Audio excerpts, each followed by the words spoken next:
6 ஸ்லோக கணக்கில் 47வது ஸ்லோகத்தை பார்த்திருக்கிறோம். அதுக்கு மேல 48வது ஸ்லோகத்தை பார்க்கணும். திருநாம கணக்குல 445 பார்த்திருக்கோம். 446வது திருநாமத்தை பார்க்கணும். ஸ்லோகம் யஜ்ஞயஜ்ஞோ மகேஷ்யஸ்ச கிருதசத்ரம் சதாம் கதிஹி சர்வதர்ஷி நிவ்ருதாத்மா சர்வஜ்ஞோ ஞானமுத்தமம். யஜ்ஞயஜ்ஞோ மகேஷ்யஸ்ச கிருதசத்ரம் சதாம் கதிஹி சர்வதர்ஷி நிவ்ருதாத்மா சர்வஜ்ஞோ ஞானமுத்தமம்.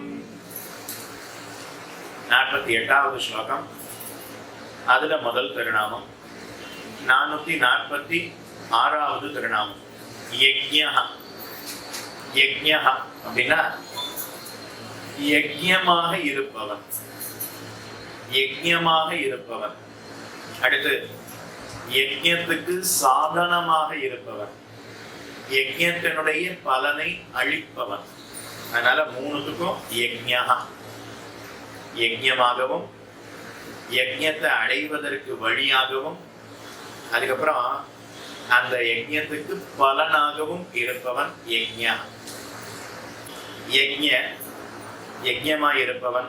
தத் சாதன யஜ்ஞத்துக்கு சாதனமாய் இருப்பவன். தத் பல அதனுடைய பலமாக இருப்பவன். தத் பலாவதித்வேன பிரதிபாதிதா அதஹ யஜ்ஞஹ. யஜ்ஞமும் அதன் சாதனமும் அதன் பலன் எல்லாம் தாமேயாய் இருப்பவன். வேதம் தெரிவிக்கிறது, எதிர்வேதத்துல யஜ்ஞோ வை விஷ்ணு அப்படின்னு தெரிவிக்கிறது. யஜ்ஞோ வை விஷ்ணு, விஷ்ணு பகவான் தான் யஜ்ஞம். நாம யாக யஜ்ஞங்களை எங்கேயோ போய் தேட வேண்டாம். விஷ்ணு பகவானை சேவித்தாலே அதுல அவனுடைய திருமேனியே யஜ்ஞமா இருக்கான். வேதமும் வேள்வியும் ஆதியும் ஆனான் திருமங்கை ஆழ்வார் தெரிவிக்கிறார். பெரியாழ்வார் திருமொழியில ஒரு பாசுரம் வர்றது, அந்த பாசுரத்தை சொல்றேன். ஆமையாய் கங்கையாய் ஆழ்கடலாய் அவனியாய் அருவரைகளாய் நான்முகனாய் நான்மறையாய் வேள்வியாய் தக்கணையாய் தானுமானான் சேமமுடை நாரதனார் சென்று சென்று துதித்திரஞ்ச கிடந்தான் கோயில் பூமருவி புள்ளினங்காள் உள்ளரையன் புகழ் புலரும் புனலரங்கமே அப்படின்னு பெரியாழ்வார் வெகு அற்புதமாக பெரியாழ்வார் திருமொழியில அருளி செய்கிறார். இந்த பாசுரத்தை அங்க சொல்லலை. ஆமையாய் கங்கையாய் ஆழ்கடலாய் அவனியாய் அருவரைகளாய் நான்முகனாய் நான்மறையாய் வேள்வியாய் தக்கணையாய் தக்கணை தானுமானான் தன் அப்படின்னு பெரியாழ்வார் தெரிவிக்கிறார். நாரதர், கொஞ்சம் சுருக்கமா சொல்லிடுறேன். நாரதர் ஒரு முறை கங்கையில நீராடணுங்கிறதுக்காக சென்றார். அப்போ கங்கையில ஒரு ஆமையை கண்டார். ரொம்ப அழகா இருக்கக்கூடிய ஒரு ஆமை, ஸ்வர்ண ரேகைகள்லாம் இருக்கக்கூடிய ஆமை. நன்னா பொட்டு பொட்டா நன்னா இருக்கக்கூடிய ஆமையை கண்டார். உடனே அவர் பார்த்து, ஆமையே, உனக்கு சமமா இந்த உலகத்துல எதுவுமே கிடையாது, உலகத்துல நீதான் சிறந்தவன் அப்படின்னு சொன்னார். உடனே ஆமை பார்த்தது, என்ன போல பல ஆமைகள் இருக்கு, அந்த ஆமைகள் எல்லாம் இருக்கிறது கங்கையில தானே, அப்ப எங்களுக்கெல்லாம் ஆதாரமா இருக்கிறதே கங்கை தானே, அதனால கங்கைக்கு தான் ஏற்றம் அப்படின்னு சொன்னது. உடனே நாரதர் கங்கையை அப்படியே ஸ்தோத்திரம் பண்ணினார். உடனே கங்கா மாதா அவ காட்சி கொடுத்து, எங்களுக்கு இவ்வளவு சிறப்பு இருந்தாலும் நாங்க எல்லா நதிகளும் கடைசியில சமுத்திரத்துல போய் தான் சேருகிறோம். அப்ப எங்களுக்கெல்லாம் சேரும் இடமாக கடைசி புகழாக இருப்பது சமுத்திரம் தானே, அதனால நதியை காட்டிலும் கங்கா நதியை காட்டிலும் சமுத்திரத்துக்கு தான் ஏற்றம் அப்படின்னு சொன்னது. உடனே கங்கை சொன்னது அப்படியே கேட்டார் நாரதர், ஆமா சமுத்திரத்துக்கு தான் ஏற்றம். உடனே சமுத்திரத்தை ஓஹோன்னு கொண்டாடினான். சமுத்திரராஜனுக்கு அதீத சந்தோஷம் ஏற்பட்டு, நாரதரே, நீர் எங்களை கொண்டாடினாலும் சமுத்திரத்தை கொண்டாடினாலும் இந்த சமுத்திரமும் பூமியில தானே இருக்கு. அதனால இந்த சமுத்திரமும் பூமியில தானே இருக்கு, அதனால பூமி தேவிக்கு தான் ஏற்றம் அப்படின்னு சொன்னாங்க. உடனே நாரதர் அப்படியே பூமி தேவிய ஸ்தோத்திரம் பண்ணினார். பூமி தேவி பார்த்து, சமுத்திரத்துக்கே நான் புகழாக இருந்தாலும் எனக்கு எவ்வளவு ஏற்றத்தை நீர் சொன்னாலும் என்னையும் தாங்கிறது குல பர்வதங்கள், சப்த குல பர்வதங்கள். பூமியில இருக்கக்கூடிய மலை இல்லை, பூமிய தாங்கக்கூடிய 7 பர்வதங்கள், 7 மலைகள். அதனால அந்த மலைகளுக்கு தான் ஏற்றம் அப்படின்னு பூமி தெரிவித்தாள். உடனே நாரதர், ஆமாம், பூமியையுமே தாங்கிறது இந்த மலைகள் தானே, அதனால மலையை அப்படியே ஸ்தோத்திரம் பண்ணினார். உடனே கிரிராஜன், மலைகளுக்கெல்லாம் தலைவன், அப்படியே நாரதருக்கு காட்சி கொடுத்து, நாங்க தான் இந்த பூமியை தாங்குறோம் அப்படின்னா இந்த மலைகளுக்கு தான் ஏற்றம். ஆனா இவ்வளவு அழகான இயற்கை எழில் கொஞ்சம் இந்த மலையை சிருஷ்டித்ததே பிரம்மாதானே, அதனால எங்களை காட்டிலும் பிரம்மாவுக்கு தான் ஏற்றம் அப்படின்னு சொன்னதான். உடனே நாரதர் அப்படியே பிரம்மாவை ஸ்தோத்திரம் பண்ணினார். பிரம்மா உடனே அவர் காட்சி கொடுத்து, நான் தான் விதவிதமான சிருஷ்டியை செய்தேன், இந்த மலைகளை எல்லாம் நான் தான் உண்டாக்கினேன், அழகான இந்த மலைகளை எல்லாம் நான் தான் உண்டாக்கினேன். ஆனா அப்படிப்பட்ட பிரம்மாவான நானும் எப்போதும் வேதத்தை ஓதிக்கொண்டே இருக்கிறேன். வேதத்தினாலதான் பிரம்மாவுக்கு ஏற்றம். வேதத்தை பார்த்து பார்த்து தான் அவர் சிருஷ்டி செய்கிறார். வேதமே பரமம் சக்ஷு, வேதமே பரமம் தனம். அதனால வேதம் தான் எனக்கு கண்ணு, வேதம் தான் எனக்கு தனம், செல்வம். அதனால என்னை காட்டிலும் வேதத்துக்கு தான் ஏற்றம் சொன்னார். உடனே அப்படியே நாரதர் வேதத்தை ஸ்தோத்திரம் பண்ணினார். வேதமே ஒரு பெண்ணுடைய உருவத்தை எடுத்துட்டு நாரதர் இடத்துல, பிரம்மாவே எங்களை ஸ்தோத்திரம் எங்களைத்தான் வேத மந்திரங்களை தான் சொல்லிட்டே இருக்கார், அதனாலதான் பிரம்மாவுக்கே ஏற்றம். இவ்வளவு சிறப்பு வேதமான எங்களுக்கு இருந்தாலும் நாங்களும் எப்படி உலகத்துல நடையாடுகிறோம், எப்படி நாங்க உலகத்துல வாழ்கிறோம்னா யாக யஜ்யங்கள், வேள்வி செய்கிற இடத்துலதான் நாங்க இருக்கோம். வேள்வி இல்லைன்னா அந்த இடத்துல வேத மந்திரங்கள் உபயோகப்படாம போயிடும், சொல்லாம போயிடுவோம்.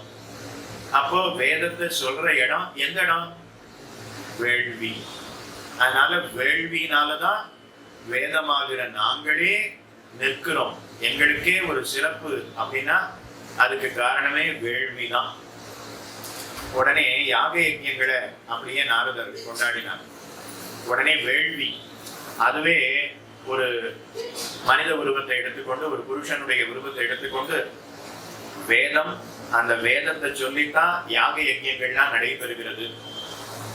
அதனால யாகத்துக்கு தான் ஏற்றம். பிரம்மாவே வேதத்தை ஓதி கொண்டிருக்கிறார், அதனால பிரம்மாவை காட்டிலும் வேதத்துக்கு ஏற்றம். அந்த வேதமே யாக யஜ்யங்கள்ல ஓதப்படுகிறது, அதனால அந்த வேதத்தை காட்டிலும் யாக யஜ்யங்களுக்கு ஏற்றம். அந்த யாக யஜ்யம் தெரிவிக்கிறது. இந்த யாகம்ங்கிறது எப்ப பூர்த்தி ஆகும் அப்படின்னா தட்சிணை கொடுத்தா தான் பூர்த்தி ஆகும். ஆச்சாரிய தட்சிணை கொடுத்தா தான் நாம செய்யக்கூடிய வேள்வி யாகம் அப்படிங்கிறது பூர்த்தி ஆகும். அதனால தட்சிணைங்கிறது மிக முக்கியம். அதனால தட்சிணையினாலதான் வேதமே நிக்கிறதாம், யாகமே நிக்கிறதாம். யாகத்தினாலதான் வேதம் நிற்கிறது, வேதத்தாலதான் பிரம்மா நிற்கிறார். அப்ப பிரம்மாவை காட்டிலும் வேதத்துக்கு ஏற்றம், வேதத்தை காட்டிலும் வேள்விக்கு ஏற்றம், வேள்வியை காட்டிலும் தட்சிணைக்கு ஏற்றம். அந்த தட்சிணைய உடனே நாரதர் கொண்டாடினார்.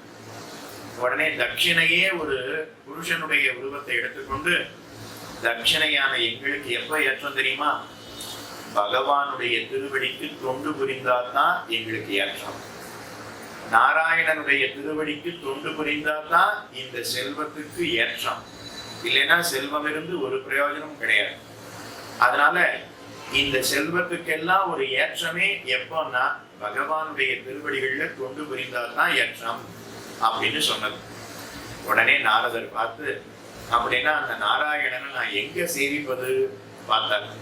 அந்த நாராயணன் தான் இப்போ கிருஷ்ணனாக அவதாரம் செய்திருக்கிறான். அதனால நேர துவாரகைக்கு வந்தார். உடனே சியாம மேனி பிரானே போற்றி அப்படின்னு ஒரு வார்த்தை, ஒரு நமஸ்காரம் அப்படின்னு சொல்லிட்டு அவர் போயிட்டாராம்.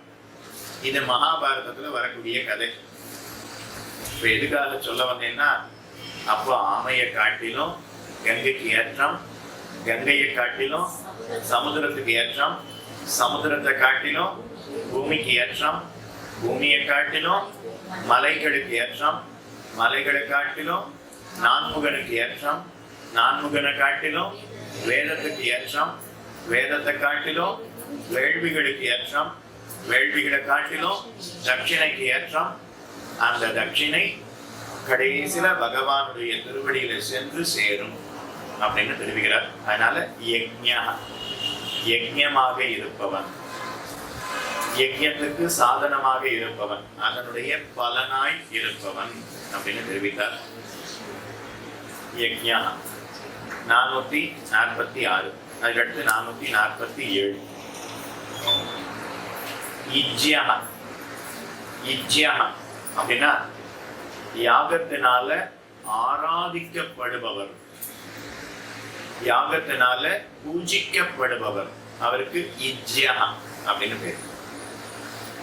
இஜ்யா காமாதிகாரைகி இந்திராதி துவாரா இஜ்யாம் அருகதீதி இஜ்யா. காமாதிகாரை இந்திரன் முதலான தேவதைகளை குறித்து இந்திராதி துவாரா இஜ்யாம் தாழ்ந்த பலன்களை பெறுவதற்காக யாகங்களை செய்தாலும் அவர்களுக்குள்ளும் அந்தரியாமியாய் இருந்து பூஜையை ஏற்று அதனுடைய பலனை கொடுப்பவன் பகவான். சில பேர் விஷ்ணுவை நேரே பூஜிக்கிறார்கள். இப்ப சில பேர் விஷ்ணு பகவானை பூஜிக்காம இதர தேவதைகளை பூஜிக்கிறார்கள். அப்படின்னா அவர்களுக்கெல்லாம் அவர்கள் விரும்பிய பலன் கிடைச்சிடுறது.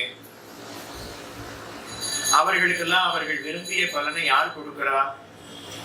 அந்த தேவதையைத்தான் அவர்கள் பூஜிக்கிறார்கள். அப்ப அவர்களுக்கு ஒரு பலன் கிடைக்கிறதுன்னா அந்த தேவதை தானே கொடுக்கிறது. அப்படின்னா அந்த தேவதை கொடுக்கல, அந்த தேவதைக்குள்ள அந்தரியாமியாக பகவான் இருந்து அவனே கொடுக்கிறான். அந்த தேவதைகள்லாம் பகவான் இடத்துல பிரார்த்திக்கிறதாம், என்னை நம்பி ஒரு 10 பேர் இருக்கா, அவர்களுக்கு நான் ஏதாவது பலனை கொடுத்தா தான் அவ என்னை பூஜிப்பா. என்னையும் லோகத்துல தேவதைன்னு பூஜிக்கிறதுக்கு ஒரு 10 பேர் இருக்கா, அதனால அவர்களுக்கு நான் ஒரு பலனை கொடுக்கணும் அப்படின்னு பகவான் இடத்துல அவர்கள் கேட்டு பகவானிடத்திலிருந்து அந்த பலனை பெற்று அவர்கள் கொடுக்கிறார்கள். அதனால யாரா இருந்தாலும் கடைசியில பகவானிடத்துல இருந்து அந்த பலனை பெற்றுத்தான் கொடுக்க முடியும். அதனால அவர்களுக்கெல்லாம் அந்த தேவதைகளுக்கெல்லாம் அந்தரியாமியாக பகவான் இருந்து அந்த யாகங்களுக்கு உண்டான பலனை கொடுக்கிறான். அப்ப யார குறித்து யாகம் பண்ணினாலும் அது கடைசியில எங்க போய் சேரும்? பெருமாளிடத்துல, நாராயணனிடத்துல போய் சேரும். இப்ப வாயு யாகம் பண்றோம்னு வச்சுப்போம். வாயு யாகம்னா வாயுங்கிற தேவதையை குறித்து செய்யக்கூடிய யாகம். அப்ப வாயு யாகம் பண்றோம் இல்லையா, அது அந்த தேவதையை குறித்து தானே பண்றோம். நாம ஆகுதி கொடுக்கிறோமே, அதுல இருந்து ஹவிர்பாகம் வரும். அக்னியில ஹவிர்பாகத்தை கொடுக்கிறோம் அப்படின்னா அக்னியினுடைய பத்னி ஸ்வாஹா தேவி, அவர்கிட்ட தான் நாம கொடுக்கணும். அவ தான் எடுத்து அக்னி பகவானுக்கு கொடுக்கிறான். அப்ப ஹவிர்பாகத்துல நாம கொடுக்கக்கூடிய ஹவிர்பாகம் இருக்கு இல்லையா, அதை எடுத்த உடனே அதை எடுத்து அதுல தாழ்ந்த பகுதிகளை எல்லாம் தனியா பிரிச்சு எடுத்துடுவோம். எடுத்துட்டு உயர்ந்த பகுதிய அக்னி பகவான் இடத்துல கொடுப்போம். இப்ப பிரிச்சு எடுத்தா இல்லையா, அதெல்லாம் தான் சாப்பிட்டுடுவோம். இப்ப உயர்ந்த பகுதி யார்கிட்ட இருக்கு? அக்னி பகவான். அக்னி பகவான் அதை வாங்கி அத தாழ்ந்த பகுதி எதுவோ அதெல்லாம் தனியா பிரிச்சு எடுத்துருவார். இன்னும் உயர்ந்த பகுதியை எடுத்து வாயுங்கிற தேவதை, வாயவியம் வாயு தேவதையை குறிச்சு தானே, அதனால அக்னி பகவான் அதை எடுத்து வாயுவின் இடத்துல கொடுப்பார். இப்ப அவர் சில அசுத்திகளை எல்லாம் பிரிச்சார் இல்லையா, அதை எல்லாத்தையும் தான் எடுத்துக் கொள்ளுவார். இப்ப உயர்ந்த பகுதி யார்கிட்ட போச்சு? வாயுவின் இடத்துல. வாயு பகவான் பார்த்து அதுல இருந்து சில அசுத்தமான பதார்த்தங்களை எல்லாம் தான் பிரிச்சுட்டு உயர்ந்த பகுதி எடுத்து தேவேந்திரன் இடத்துல கொடுப்பார். இப்போ வாயு பகவான் அந்த தாழ்ந்த பகுதியை தான் எடுத்துட்டு இப்ப உயர்ந்த பகுதி யார்கிட்ட இருக்கு? தேவேந்திரன் இடத்துல. தேவேந்திரன் அதுல இருந்து தாழ்ந்த பகுதி எல்லாம் தான் எடுத்துட்டு அதுல உயர்ந்த பகுதி எடுத்து பிரம்மாவின் இடத்துல கொடுத்தாங்க. இப்ப உயர்ந்த பகுதி யார்கிட்ட இருக்கு? பிரம்மாவின் இடத்துல. பிரம்மா அதுல தாழ்ந்த பகுதி எல்லாத்தையும் எடுத்துட்டு கடைசியில திருமால் இடத்திலே கொடுத்தாங்க. அதுக்கு மேல தாழ்ந்த பகுதி கிடையாது, அதுக்கு மேல கொடுக்க வேண்டிய அவசியமும் கிடையாது. அதனால அவிர்வாகத்தை பகவான் ஏற்றுக்கொள்கிறான். அப்ப யாரை குறித்து எந்த யாகத்தை செய்தாலும் அவர்கள் ஏற்றுக்கொள்கிறார்கள் அப்படின்னா என்ன அர்த்தம்? தாழ்ந்த பகுதியை அவர்கள் ஏற்றுக்கொள்கிறார்கள் அர்த்தம். உயர்ந்த பகுதிங்கிறது திருமாலிடத்துல நாராயணனிடத்துல சென்று சேருகிறது. அதனால இஜ்யா யாகத்தாலே ஆராதிக்கப்படுபவன் நாராயணன். இப்ப வாயவ்யம் அப்படிங்கிற யாகத்தால ஆராதிக்கப்படுபவன் யாரு? நாராயணன். அஸ்வமேத யாகத்தால ஆராதிக்கப்படுபவன் யாரு? நாராயணன். உத்தரகாமேட்டி யாகத்தால ஆராதிக்கப்படுபவன் யாரு? நாராயணன். சந்திர யாகத்தினால ஆராதிக்கப்படுபவன் யாரு? நாராயணன். அக்னிஹோத்திரத்தினால ஆராதிக்கப்படுபவன் யாரு? நாராயணன். ஆனா வேதத்துல ஓரொரு யாகத்தினாலேயும் இன்ன தேவதை ஆராதிக்கப்படுகிறான்னு சொல்லியிருக்கு. அப்படின்னா என்ன அர்த்தம்? அந்த தேவதைக்கு அந்த அவிர்வாகம்ங்கிறது வரும். அதுல தாழ்ந்த பகுதி எடுத்துக்கொண்டு உயர்ந்த பகுதியை அவரிடத்துல கொடுத்து விடுகிறார். அதனால இஜ்யா யாகத்தால் ஆராதிக்கப்படுபவன். ஏ யஜந்தி பித்ருன்னு தேவானு பிராமணானு ச ஹுதாசனாத்து ஹுதாசனானு சர்வபூதாந்தராத்மானம் விஷ்ணுமேவ யஜந்தி தே. ஏ யஜந்தி யாரு பூஜிக்கிறார்களோ, பித்ருன்னு பித்ருக்களை குறித்து யார் பூஜிக்கிறார்களோ, தேவான் தேவர்களை குறித்து யார் பூஜிக்கிறார்களோ, பிராமணான் அந்தணர்களை குறித்து யார் பூஜிக்கிறார்களோ, ச ஹுதாசனாத் ஹுதாசனான் அக்னியை குறித்து யார் பூஜிக்கிறார்களோ.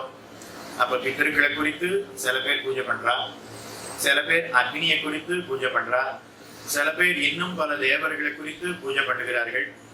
ஆனா அவ அத்தனை பேருக்கும் அந்தரியாமியாக சர்வபூத அந்தராத்மானம், அவர்கள் அத்தனை பேருக்கும் அந்தரியாமியாக பகவான் இருந்து யார் இருக்கா? விஷ்ணுமேவ விஷ்ணு பகவானே அவ அத்தனை பேருக்கும் அந்தரியாமியா இருந்து யஜந்திதே. இவர்கள் யாரை குறித்து யாகம் பண்ணினாலும் அது கடைசியில விஷ்ணு பகவான் இடத்துலதான் சென்று சேருகிறது. பகவத்கீதையில வரக்கூடிய ஸ்லோகம், ஏபி அந்ய தேவதா பக்தாக யஜந்தே ஸ்ரத்தையான்விதாக தேபி மாமேவ கௌந்தேய யஜந்தி அவிதி பூர்வகம். அப்படின்னா யாரை குறித்து எந்த தேவதையை குறித்து பூஜித்தாலும் அது நாராயணனிடத்துல தானே சென்று சேரும். அப்படின்னா நாங்க அப்படியே பண்ணிக்கலாமா? அடுத்த கேள்வி வரும் இல்லையா? யாரை குறிச்சு யாகம் பண்ணினாலும் அப்போ நாராயணனிடத்துல தான் சென்று சேரும். அப்ப நாராயணனை எதுக்காக பூஜிக்கணும்? நாங்க இதர தேவதைகளையே பூஜித்துக் கொள்ளலாமே. அப்படின்னா இதர தேவதைகள் மூலமாக நாராயணனை பூஜிப்பது அவிதி பூர்வகம், நாராயணனை நேரையே பூஜிப்பது விதி பூர்வகம். விதி பூர்வகம் சாஸ்திரம் சொல்லி இருக்கிற கிரமத்துல நேர்மையா பூஜிப்பது, நேர்மை அற்ற முறையில பூஜிப்பது, அர்ஜுனனை போல பூஜிப்பது அது நாராயணனை பூஜிப்பது.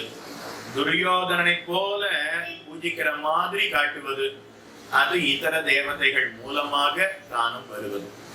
அதனால யார பூஜித்தாலும் அது நாராயணனிடத்துலதான் சென்று சேரும், அதுல சந்தேகம் இல்லை.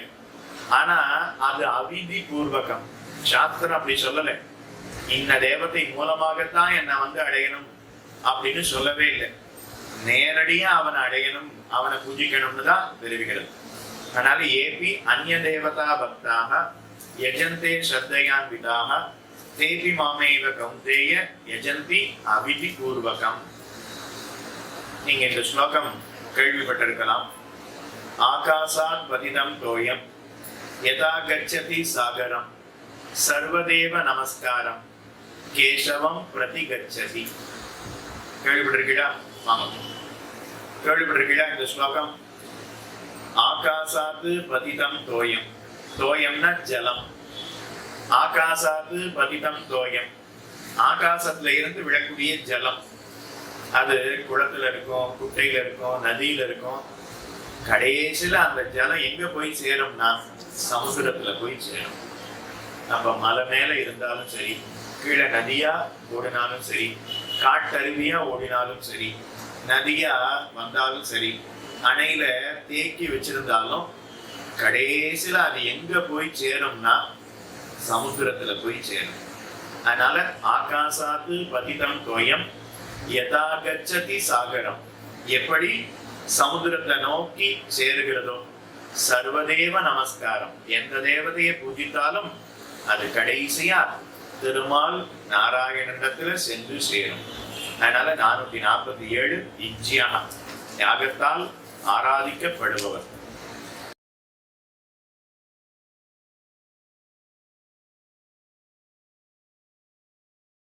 இதர தேவதைகள் மூலமாக பகவானை பூஜித்தால் அது அவிதி பூர்வகம்.